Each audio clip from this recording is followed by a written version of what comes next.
everybody, welcome back to the podcast. Today we're joined by a brand new guest. Her name is Drenda Thomas Richards. She's written a brand new, amazing book called Dare to Remember, Uncover Who You Were Before the BS. And so Drenda, welcome to the podcast. I love your book, love your work, and I'm excited to talk to you. Oh, thank you for having me, and thank you for those kind words. I'm looking forward to chatting with you.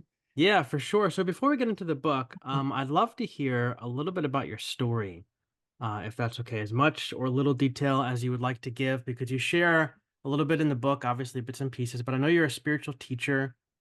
You've studied hypnotism, I believe, subconscious. And so you're doing these interesting things in the world. But I'd love to hear a little bit about your story and how you got from wherever you were to where you are, and then learn a little bit about the work that you do.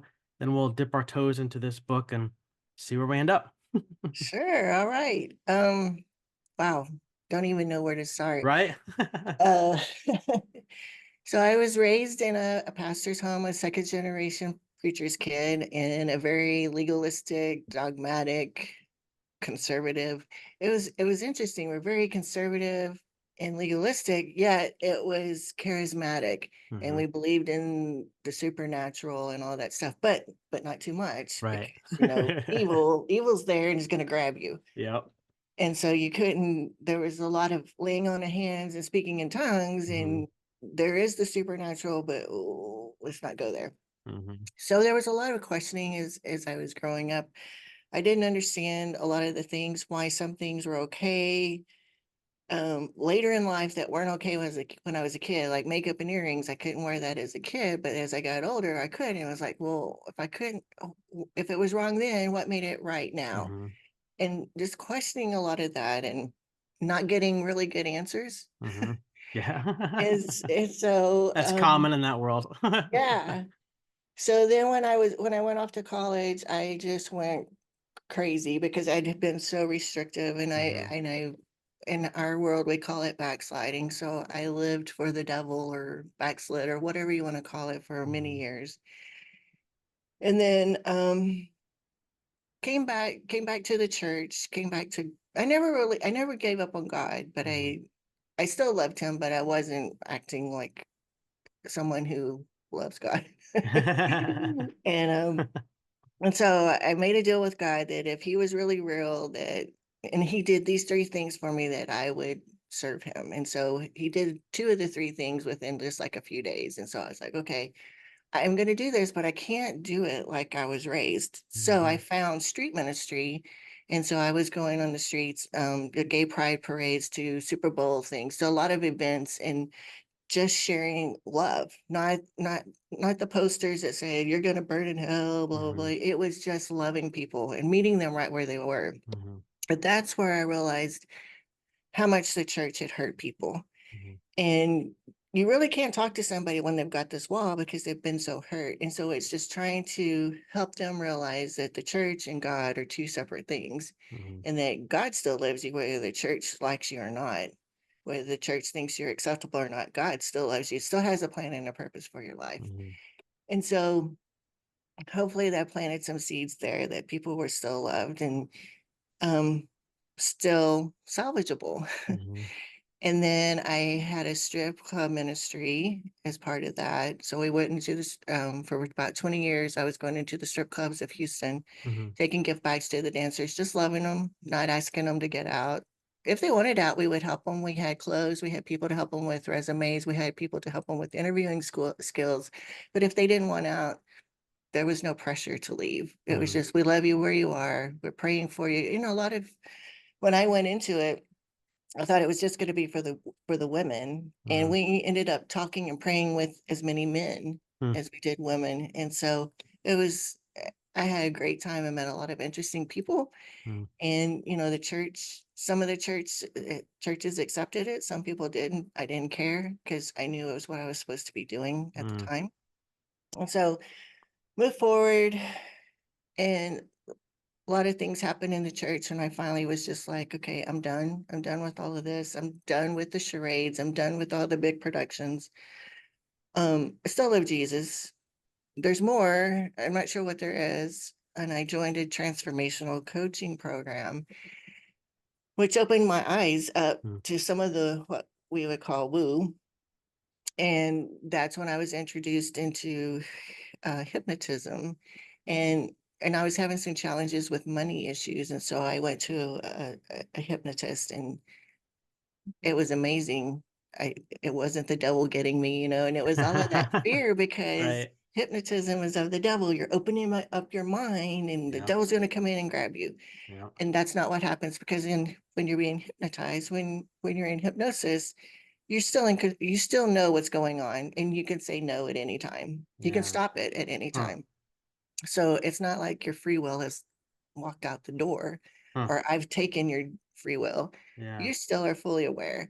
Hmm. And so I realized the power of hypnosis and the power of our subconscious mind, and how we can reprogram it. And it was the tools that I thought the church had lacked for so long, because when people in the church have an issue, it's you just need to pray more, read your Bible more.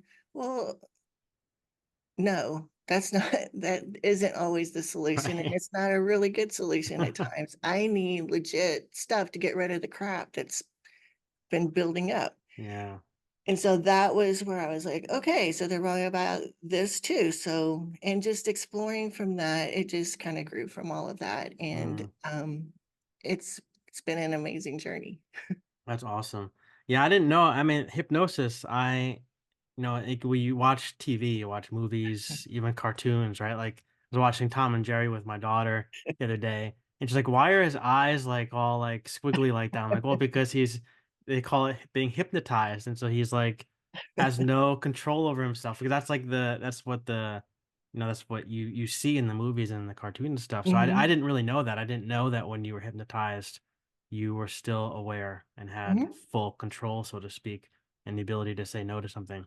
Yeah, absolutely. That's the cool thing about Hmm. hypnosis is I cannot violate your will. So Hmm. if I tell you to cluck like a chicken and you would never cluck like a chicken in real life, you would never cluck like a chicken Interesting. Huh. when you're in hypnosis. Yeah. I didn't know that. Yeah, and the cool thing is if we were having a session online and you were in hypnosis and the doorbell rang and you needed to go answer it, you could go answer it and come back, and then we would just, lack of better words, drop back in and Hmm. pick up right where we left off. So you are in full awareness and full control. Yeah. Interesting. That's Yeah. funny what you said too about the woo woo stuff because again, like we talked even before we hit record about tarot cards and Hmm. stuff, and I was like really hesitant.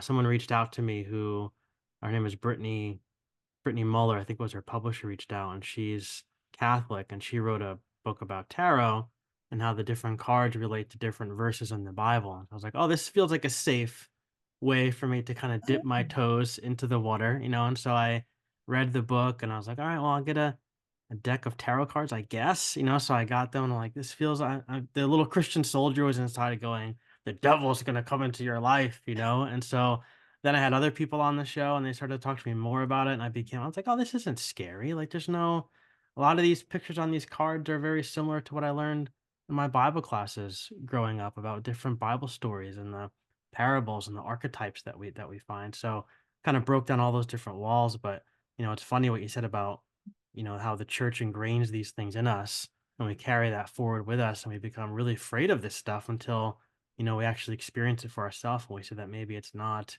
everything that we were told it was growing up.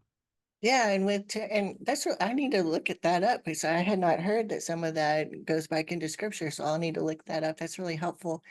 With the tarot, just lost my thought, but anyway, I eased my way into it using oracle cards. Yeah. And Came in through the back door. yeah, I came into the back door, and it's like, so when I did it, it was like, okay, well, this is no different than people saying, I need an answer from God, and I'm just going to point to a scripture.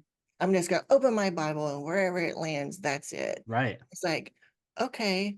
But when you do that, sometimes you'll get the scripture that says he went out and hanged himself. Are you really going to go do that? Hmm. Or you get one of the bagats. Well, that's not helpful. But with oracle cards, it's always helpful. It's always affirming. Yeah. It's normally positive. Yeah. And again, just like with tarot cards, and this is what I was going to say a while ago, is it's not like one of your previous guests said, it's not like it's going to control your life. Mhm. You always have a choice to believe it or not believe it, or accept it or not accept it. That's right. So That's right. again, you're always in control. That's right. That's right. Love it. All right, so let's talk about your book. Let's start with the title, because there's a ton to unpack, even on just the cover of the book. Dare to remember, uncover who you were before the BS. So a few questions, and you obviously tackle these in the book, but maybe talking about them will give our listeners a little bit of a sneak peek of what to expect. But number one, like what is this BS that you speak of? Because that's kind of a play on words, as people will Mhm. find out as they read the book. And then two, what exactly is this book setting out to help us remember? And then number three, why why is it a dare? Because when you read that, it makes it feel like this is going to be not an easy journey that we're being led into, because we're going to have to take the dare to kind of go into it. So, what exactly is going on in this book? Give us the elevator pitch and what people what people can expect. Yeah. So, all of the questions. Dare to remember. Um, because so going with the BS. Hmm. Yeah. So BS can be beliefs and stories, and most of those beliefs and stories are BS. Hmm. You know, it's being told that you're not good enough to be an artist for Disney. Yep. It's being told you're too talkative, you're not talkative enough, you're too tall, you're too short, you're too this, you're too that, you're not enough, you're too much, you know, conform. Hmm. And when we came into the world, we were butt naked and anything was possible. Anything. We could be or do anything until someone told us we couldn't. Yeah. And it's remembering going back, not being afraid to go back and remember who we were as that little boy, that little girl before we were told no, before we were told we can't. Yeah. And just remembering, you know what, I can do this. I am worthy. I am capable of whatever. And we Mm, are limitless. We are truly limitless when we yeah. get rid of all of that BS. Yeah. Yeah, I love that. I was talking before we hit record about my art journey, and so, Mhm. for our listeners, if you follow me online, I've been posting a lot of different pictures. But I love um, those pictures. thank you, I appreciate that. But there was I love the somebody. color. Thank you. Yeah, there was somebody in my life when I was a kid. I wanted to be an artist for Disney. That was even before computers. They were still doing like hand drawn animations and stuff like that. I was like, oh, that's so cool. Like especially like Warner Brothers and like Bugs Bunny and stuff. And I was like, I want to do that. And then I took a in middle school, we had a art class and we had a segment on pop art.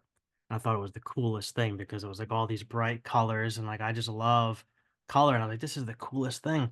But there was somebody in my life who was an artist and I really looked up to this person. And I said, oh, like I want to be an artist for Disney. I want to do pop art. I want to do all this kind of stuff. And then, this person said, well, that pop art's not real art. And Disney, like, how many people do you think want to? I remember he said this to me. How many people do you think want to be an artist for Disney? I was like, probably a lot of people. He's like, yeah, well, how many people are artists for Disney? I was like, probably not that many. He's like, well, exactly, because it's really hard to do that. And you have to be really good at it. And basically, like, your stuff is not going to make the cut. And I was like, oh. And so I was like 15, 16 years old. I just put everything away. At that point in my life, like I carried a sketchbook everywhere I went. I was always drawing, making doodles, all this different stuff. And I just put it away. And then other than like here and there drawing, like I never picked it up again. And then this past Christmas, my wife and daughter got me some stuff, pencils and paints and stuff. My mom got me some stuff, and I've been doing a lot over the last month or so. And the first time, like going back into it was very triggering because the story again started to Mhm. chatter in my head. It's not good enough. You can't do it. Your stuff is stupid. It looks ugly. It's terrible. But then I started to just work with it and just do a little bit here and there. And there was something inside of me that was like just brought that same joy that I had as a kid. And I started to remember what that was like, and I just haven't been able to put it down, like and I said to my wife the other day, a lot of the stuff I'm drawing, I remember as ideas I had when I was a kid, but I never did anything with them because I thought they weren't good enough, but they're still in there, and they're still coming out, which I think is so interesting to me. That is so cool. And you dared to remember and you dared to try something that, he had crushed your spirit, really. Yeah. And it was scary to go back to that place. And you do hear those voices, but you dared to do it anyway, and Yep. that I applaud you because your stuff is great. And part of me just wants to go kick that person in the shin because who is he to tell you that you couldn't do something? I mean, he didn't work for Disney. Yeah. Who does he, who is he? And even if he worked for Disney, who knows? You could have taken a class and that would have been the thing, and maybe your stuff really was good enough and he was jealous. Yeah. Yeah. Or maybe just trying to do it would have led to something different. Maybe I would have gone down a Yeah, different path or something, but would have continued because I really wanted to go to art school. That was something I really wanted to do because I yeah, felt like I could learn so much there. And who knows if I would absolutely. have gone into that doorway, what might have Yeah, opened up beyond that. But, it didn't. Life went different ways, but yeah. now I've picked it back up again and other Who doors are kn- well open. Who knows? yeah, who knows what'll happen? And Yeah. even if I think it's look at the joy it's brought you. Look Mhm. at the joy that I mean, I enjoy looking at it, looking at the joy that you're bringing to other people around you. Mhm. Maybe Disney will see it, maybe they won't, but look at the joy that is coming out of this. That's right. That's right. Thank you. So where do these I mean, obviously this particular story came from somebody in my life, but where do these stories typically come from in our childhood? Like what are some examples? Obviously it could be a parent, right? It could be a teacher. What are some other examples of where these lies and these stories can come from? Um, church, The religion. church? No way. Yeah, I mean, that was a big one for me is, Mm, women had a certain place. I mean, yeah. in my fellowship, denomination, whatever, Mhm. women were allowed to teach and I spoke from the platform, but still it was still kind of a second class citizen kind of thing. And if you spoke up, you were a Jezebel. A Mhm. man could say the same thing, but he's not a troublemaker. But if a Right. woman does it, she's a Jezebel and trying to stir up trouble because that's all women do is stir up trouble. Yeah. They need to stay quiet in the Yeah. home. Yeah. And so there it can comes from that. It can come from society. It can come from the whole um 10x, work 10x, work your ass off, Mhm. things come from hard work, success comes from hard work, money comes from hard work. Well, if that were true, then ditch diggers would be, the wealthiest people in the world because that's really hard work, Sure. you know. And so it comes from all of these places. It comes from teachers. Mhm. It can come from, you could look at somebody walking down the street and they could give you a look and you could take and take that and say, why do they look at me like that? What's wrong with my hair? What's wrong with this? And Mhm. maybe they have poor eyesight and didn't even see you. And you've already made up all of these stories about what a sorry person that is or what's wrong with you, Yeah. when really it was had nothing to do with you. Yeah. But we make up stories all the time. Yeah. Our mind is Make up always stories. running. Yeah, I make up stories about people cutting me off in traffic. There's a lot of traffic stories in my book about, yeah, I there's a lot of traffic in Houston, so I get a lot of practice to Yeah, change my perspective. sure.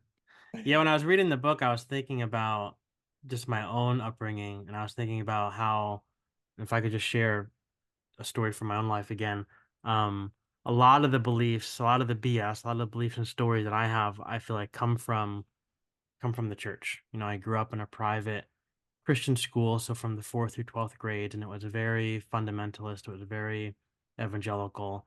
I went to Bible college. I went to seminary.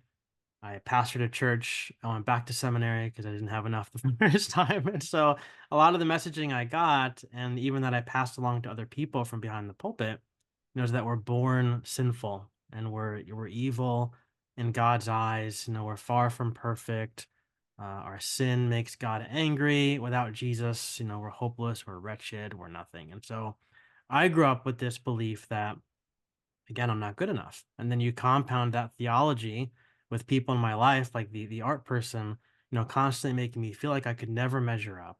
My work isn't good enough. I'm not good enough. And now, like at 42 years old, that story is still pops up in my mind. Like I know the root, I know where it came from, but it's still there. And even with the podcast, like I've been at this now for 6 years, and we're 280 episodes, whatever, in, and there's, like, literally not a day that goes by I don't think about shutting it down because I feel like it's not good enough. It's not what this person's is. It doesn't have enough of this, enough of that, whatever. But the good news, I think, is, and you can tell me what you think of this. I think the good news is that at 42, I finally recognize that that voice is not my authentic self. That voice is more of my conditioned self that has been conditioned to believe a certain way, think a certain way about myself. And so I'm finally beginning to recognize the difference. Like when that voice pops up, there's times when I cave to it because it's sometimes it's so loud and it's so strong. But more often than not, like maybe 75% of the time, I'm able to kind of stop myself and say, okay, and speak to that voice and say, this is not reality. This is what you were told when you were younger. This is what you grew up believing, but this is not true. This over here is the truth. And then kind of go into it with that mentality. And there are a lot of layers. You think that you've gotten rid of it, and then you realize, oh, there's still another layer there. And it's not as thick, it's a little bit Hmm. thinner layer. And you still, I mean, there are times when I'm gonna post something, or even in the book when I was like, should I really write that? Should I say the F word? Yep. Things like that. Um, should I? And it was like, oh, I shouldn't offend people. I should, and then it was like, but this message is important. And Hmm. sometimes the F word is needed Yep. to Right. get the importance across. Yeah. And but yeah, there's always that little voice, and you just have to get curious. Instead of judging myself like I used to, I get curious and I'm like, okay, where's this coming from? Is it legit? Oh, you're just trying to protect me. I appreciate you trying to protect me, but I'm okay now. Yep. And it's okay for me to say this. It's okay for me to do this. Um, I'm good. Thank you. And the Yeah. voice gets quieter, the voice goes away. Yeah. Yeah. It's Yeah. it's interesting. It is a really big eye opener for me. Was I, again, growing up in that world, I was told that that voice was a demon. And Mhm. so I was in this place where I went through a lot of, even in school, like we did a lot of inner healing classes, we did a lot of spiritual warfare classes, we did, exorcisms, all this stuff. And I can't tell you how many times like I would volunteer, to be the person who would, let's get the demons out, and the demon, was that voice was, the you're not good enough. And, I was told it was a demon of like accusation. It was a demon Mhm. of criticism. And so many times, like literally like 5 to 10 classmates, like around me, hands on me, anointing me with oil, praying this voice out, and it would go away sometimes for like a week, 2 weeks, a month, but then slowly it would start to come back. And, you got to read your Bible, you got to pray more. So again, now it's my fault again. So there's more criticism because now I'm not even good enough to keep the freaking demon away. Now it's coming back. And, Seven Jesus said more are that gonna 7 come more with are going to it. come with it, and I'm like, oh man, I'm never going to get over this thing. And so I struggle with that like all of my life. And then I had a friend just a couple of years ago said to me, like, what if that voice is not a demon or a spirit? What if that's just your inner child? And Mm, what if that voice is really just a small version of yourself who's speaking out of fear, trying to protect you, but parroting back things that he heard when he was little? And what would it look like, you know, casting that voice out and trying to shut it down? Isn't that what was done to that little boy when he was little, trying to shut him down and squash him mm, and close him up and kill his dreams? And you're just doing the same thing to him over and over again as an adult. But if you took a different approach and befriended that voice and began to recognize it when it came up and realize who it was and try to speak to that version of yourself like you would speak to your daughter, what would it look like to have that conversation? That like drastically changed everything for me because even now, like I say it all the time on the podcast, like before I log on and let somebody in the room, I feel like I'm gonna throw up because I feel like like I can't do this. A voice comes up again, and I've been able to kind of hit pause on that and just again speak to that little boy and remind him of who he is and invite him to come sit here next to me while we do this podcast together. And so rather than cast it out, shut it down, shut it up, tell it to go away, I've befriended it, and now it's just part of who I am. yeah, that's so powerful. And I'm glad that you had somebody come in and tell you that because you're really good at this. And so keep it up I from appreciate my that. perspective. Yeah, but And I, while you were talking, when you were talking about the accuser, Mhm. I'm like, they always say that Satan is the accuser of the brethren, but sometimes so is that religious teaching, and all of the Christian teach that's those voices are accusing us, that we're not good enough, we're not That's doing right. it their way. That's right. And hmm, are they Satan? Right. Go read your Bible. He's doing the exact same thing. Satan doesn't need any helpers. No. Right? We have enough little judges going on around us. So That's right. That's we give right. him way too much power and way too much. And I think a lot of times in the church we also play we blame everything on the devil, and it's Yeah. like, no, it's your own flesh Yeah. for church world. A lot of it's just our own personalities, our own weaknesses, our own whatever. It's not the devil. Stop blaming the devil. Yeah. And then we want to play the God card. So if somebody's asked to, help out at some event or volunteer for children's ministry, whatever it is, oh, I need to pray about it. We got to play the God card because Mhm. we're not comfortable saying no, Yeah. and just own it. You don't have to give an excuse. Just say no. Thank Yep. you. That's right. Stop playing a God card, and Yeah. trying to get out of it because, honestly, God is for helping people. So he would probably say yes, but, we don't want to go there. Yeah. That's right. Yeah, I mean, listening, I think it's, you get to this point where, again, like growing up in church, you didn't, I didn't listen to my body. I didn't listen to my inner voice because I was told that all of that is going to lead me astray. It's your flesh and you can't trust the inner voice. You have to go to church and trust the voice that you hear from the church. You can't even open up your Bible really by yourself and read it because the voice inside is going to lead you astray. So you need the pastor, you need the professor to tell you what this thing really means. And so I became so conditioned again to listen to all these external voices that I was taught to ignore the inner voice. But now I'm in this place where I'm listening to my body. I'm listening to the inner self. And instead of running myself into the ground because in exhaustion, saying yes to everything, because yes, yes, yes, and I want to do yes to help these people. I want to do yes to advance my own goals and my own career, whatever it might be. I'm learning to say no. Like it's a great opportunity, or I'd love to help you, but I'm just in this spot where I just can't do it right now. And Yeah. a lot of that's been my father passed away last March, and so I really have tried to take a lot of space to grieve and give myself space to process things. And learning to say no over the last year has been very hard for me, but it's also been very healing and very beneficial for me. So Well, I'm glad you learned to say no because the church will abuse that. They abuse their volunteers. yeah, They expect so much. You got to be at the church every time the doors are open. You need to volunteer for all of these events.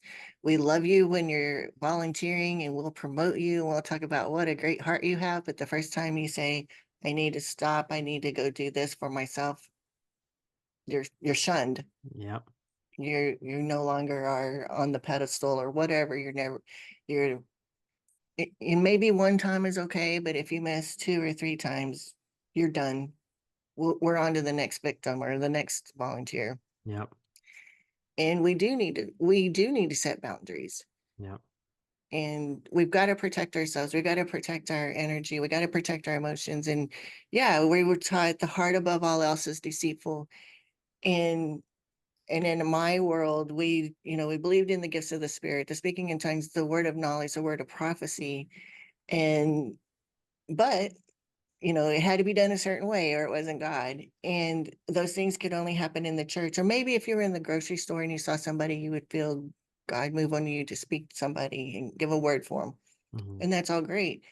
But I've also learned that I can trust my intuition. That intuition comes from the Holy Spirit, that's right. and I can tap into it anytime. I don't have to be in church. I don't have to wait until God moves upon me for somebody. I can tap into that at any point. And Yeah, that was kind of revolutionary for me.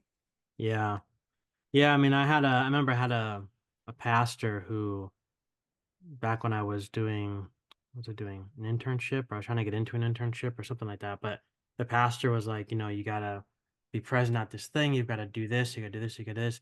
I remember I had something going on in my life that was particularly heavy, and I said, I can't make it to this thing. Like I just need, I can't do it, and I need to give myself some space because I'm going through a lot of things.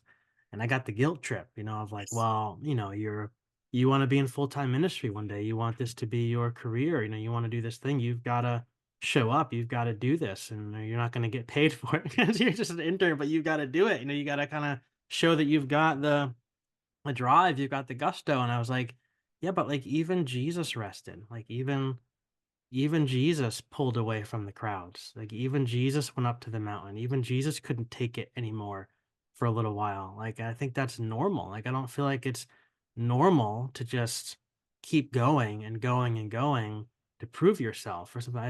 That doesn't make any sense to me. Like it makes sense if you're going to run this church as a corporate business, as a system that you're trying to build up and you're trying to build your staff and build your people. But like if you're just looking at this if you're looking at this as like just following the way of Christ, like I feel like Jesus models something very different for us.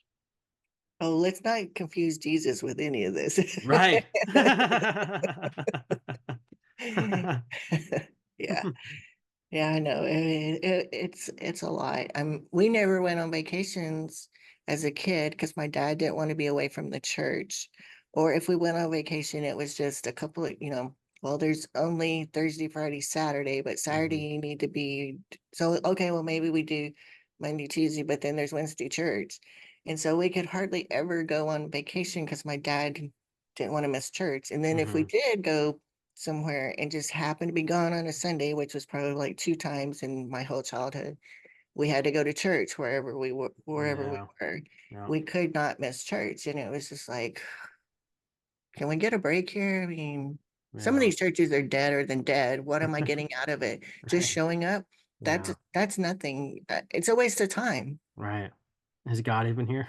No, God was Right. bored and he had left the Right, building 20 years right, ago. right. All right, so let's say we become aware of this BS. We become aware of these stories, become aware of all this stuff, these beliefs. We awaken, we realize what's holding us back, even where it originated, all those things. Like that, then what do we do? Right? Because like I know, like for me, and like I described before, like a lot of the roots of the lies, the beliefs, like I've been able to pinpoint them. Mhm. But at the same time, I feel like some of them are so twisted up in my mind. It's like wrapped around my mind, my heart. It almost feels like it's part of my DNA, right? So like and I've had times in my life where it's almost easier to say, well, I'm just wired to be more pessimistic.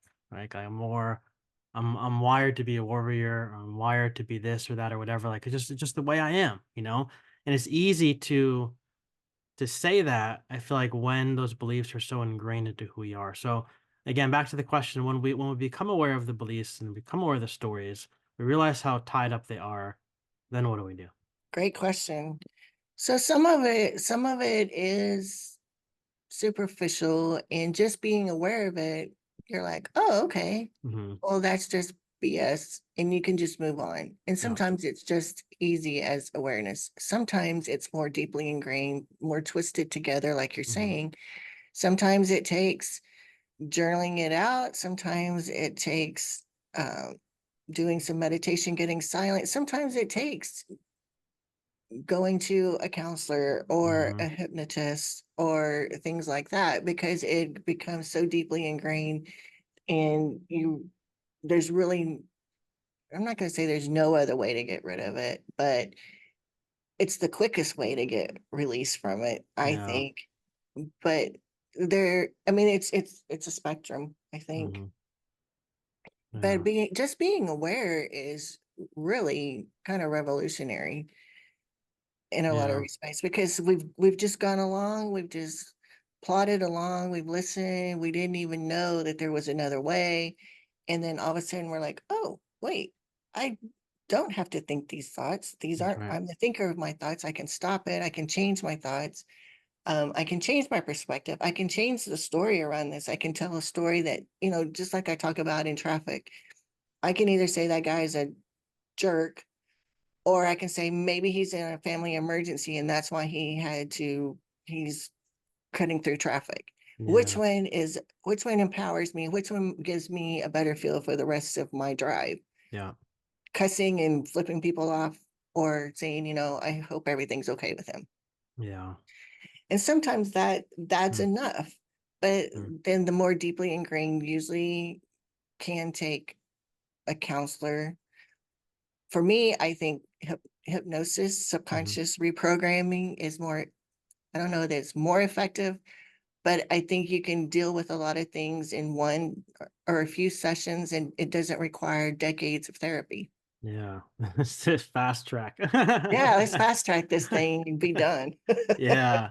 Or Yeah. at least, to a certain point. Yeah, because we're always growing, we're always uncovering other things, but the subconscious reprogram has been the most effective and the most expedient way I've found. Yeah. I've had Nicole LaPera on the show a couple times, the holistic psychologist, and been reading her books and been part of her self-healer circle too that she has. And she's been really helpful for me to kind of understand that difference between your authentic self and your conditioned self, and how to become aware, and the power of becoming aware um, of the moments that we're in. And a lot of that for me has been helpful with like meditation, like you mentioned before, just about like conscious breathing.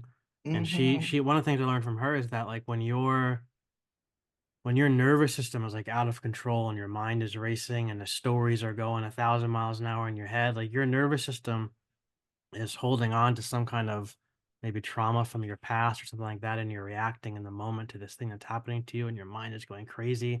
Like the best thing that you can do is take like 3 really deep breaths, because when Yes. you give your body the oxygen, it tells your nervous system that like it's safe, and then you're able to kind of calm down for a moment, and you're able to ground yourself back in the moment that you're in. That's been so helpful for me, because I've realized so many times when my mind is racing in some moment that I'm in, I'm like, I'm not at all present in the moment. I don't even know where I am sometimes, because my mind is like in all these different places. But when I take that time to really breathe and just reground myself.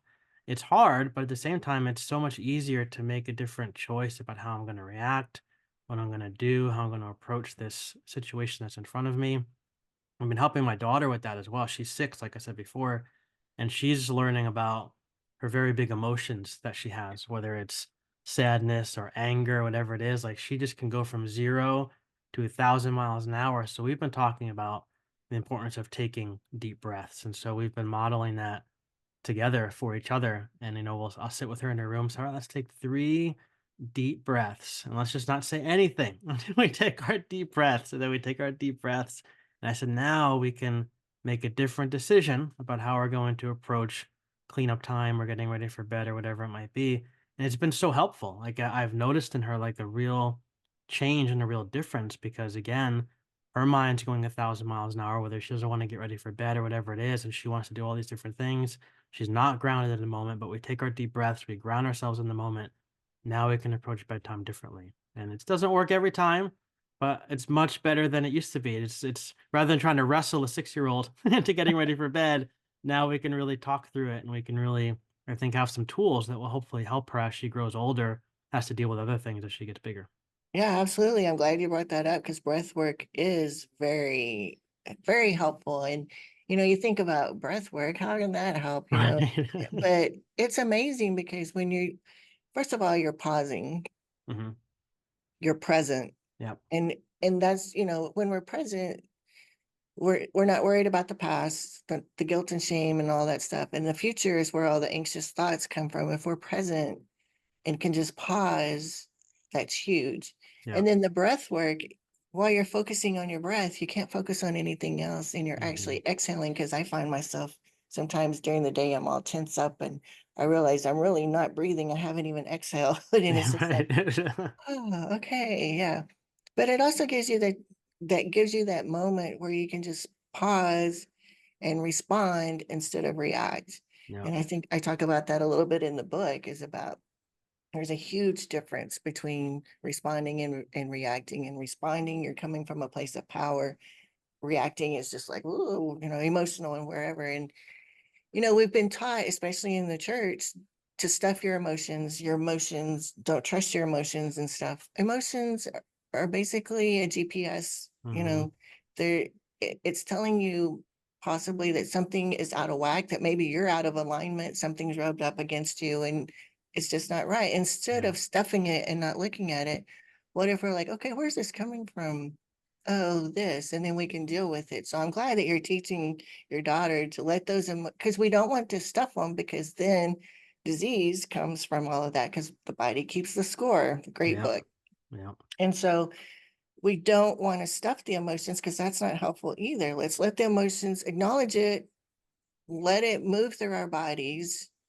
And I mean, dance, get up and gyrate, Yep. whatever. Yep. Just get that energy going and out so that it's not stuffed, it's not clogging up what you're trying to do, and the clear thoughts and stuff that you need. That's right. That's Mm. right. So what's all this look like for you, like on a regular basis? If you were to take us into the life of Drenda for 30 minutes to an hour of your day, like what would it look Ugh. like when your story, because I'm assuming your stories probably still run in the back of your head sometimes where they come up, your beliefs maybe from the past, like what does it look like for you, like being conscious of all this stuff, being aware, like how do you make your way through your everyday life dealing with your own beliefs, your own stories from the past? Like if you were to take all the wisdom from your book and give us a sampling of what it looks like for you to put into practice, what's that look like? Wow. You said there were going to be no hard Oh questions. no. Whoa. Wow. So let's see. A Even take day. us in the traffic or any of those kind of situations that you talk about in your book. Yeah. So I still have a day job. I still Hmm. work in corporate America. My coaching and speaking and all of that is a side hustle. Hmm. So there's the challenge of juggling that. Um, with the day job, it's, I talk about emails, and just pausing before I respond to an email. And did the Yeah. person really mean it the way that it came? And I still catch myself going, yeah, and then I'm like, okay, Hmm. stop. Hmm. Did that person really mean that? Maybe they did. I don't have to respond. Take it, just take 30 seconds or take a minute or come back to it in a couple of hours, and it's a whole different thing. Mm. The traffic is always the traffic. There was a guy that cut in front of me yesterday, and I was like, I hope other people give you openings in your life today. First, it was sarcastic. And then I was like, okay, that's really not appropriate either, Drenda. So, bless the guy and just say, I hope other people provide openings for you and you can provide openings Yeah. for other people. Mm. And so that kind of, I came to work, not on, and it was just like I had forgotten about it by the time I got to work instead of just Hmm. still thinking about it. And then reacts, I have people that report to me. I have all ages from early career to getting ready to retire. And hopefully at different points in in coaching them in some aspects that I've helped them to set boundaries, because the one that's closer to retirement, she, from the same era as I am, 10x, work all the time, work hard. Yeah. And it's like, no, we've got to set boundaries Hmm. because we need to take care of ourselves. And with the younger one, it's don't be afraid. You can speak up Hmm. in different things. So I don't know that that's answering your question, but yeah, I'm coach myself a lot day Yeah. to day. There's a lot of Yeah. opportunities to coach myself. Sure. No, and I think that's great because I think it's, a lot of people like you think, well, Drenda wrote the book on this. She must be the master, have it all figured out, but it's great to hear that it's still a struggle for you, so to speak. Like you're still working through your own stuff and you have the tools that you're able to use. And it sounds like a big tool to me, and is what I came away from your book with is just that power of the pause and that Mhm. power of taking that moment to just not react, but to respond. And I know for me, like I've even found that, becoming more aware and trying to be more conscious of the moments that I'm in, my mind will still be racing with a story for maybe 5, 10 minutes, but then hit that 11th minute and I realize, oh, my mind is running with a story. and I can make myself feel critical. Oh, you idiot! Like you're going with the story again. You spent the last 10 minutes with the story. One of the things I learned from Nicole is that the moment of awareness is a win. Like that's the Yes. win, right? Even like in meditation, like you can be meditating, focusing on your breath, but then all of a sudden your mind wanders, but then you can begin again and you can come back to the breath. And that's again, like that's the win. And every time you begin again, you train your mind a little bit more to respond in that way. So I found like even if my mind is running 5, 10, 15, 20 minutes with a story, the more I become aware of that, even if it's 20 minutes later, the easier it is for me to remember the next time that my mind is going off with a story, and it becomes a little bit less, a little bit less, a little bit less. So over time, it will become more of a habit. I'll be more conscious, I guess, of becoming aware of the story quicker as opposed Yeah, to 15, 20 absolutely. minutes down the road. So again, the power of the pause is really what I picked up from your book. Oh, good. Yeah, absolutely. And just and part of the pause is a sense of peace, That's right. and there was a time in my life, and I see it in other people's lives where they thrive on drama. Hmm. I've got to be stirring the pot because then I get everybody stirring. You get this adrenaline rush or whatever you want Right. to call it, and it's just like, oh, and we're gossiping and stuff, and it's really cool. But I'm at the point where I value peace. I don't want all of that stuff. I don't want all of the drama. I just want peace. I want peace in my mind, peace in my body, peace in my spirit, my Right. soul. And yeah, that comes from taking a pause. That comes from being aware. And when you see the story and the loop starting and you can stop it and go in a different direction and tell yourself a different story, the story that's going to serve you and empower you. That's right. That's right. So good. Well, Drenda, we're just about out of time, but this has been a blast. Thank you so much for taking time for me. Thank you for your book, your work, for taking time for our listeners. I appreciate you. Thank you so much. I really appreciate this opportunity. It's been an honor to meet you and chat with you, and I thank you so much. Yeah, for sure. And real quick, where can people go online if they want to interact with you or your work? Any place on social media, any websites you want to point us to? Yeah, my website is drendathomasrichards.com, and I'm on Facebook and Instagram as Drenda Thomas Richards. So Awesome. please say hi. Definitely. I'll put the links in the show notes and maybe we can do this again sometime. Yeah, that'd be great. Thank you. Excellent.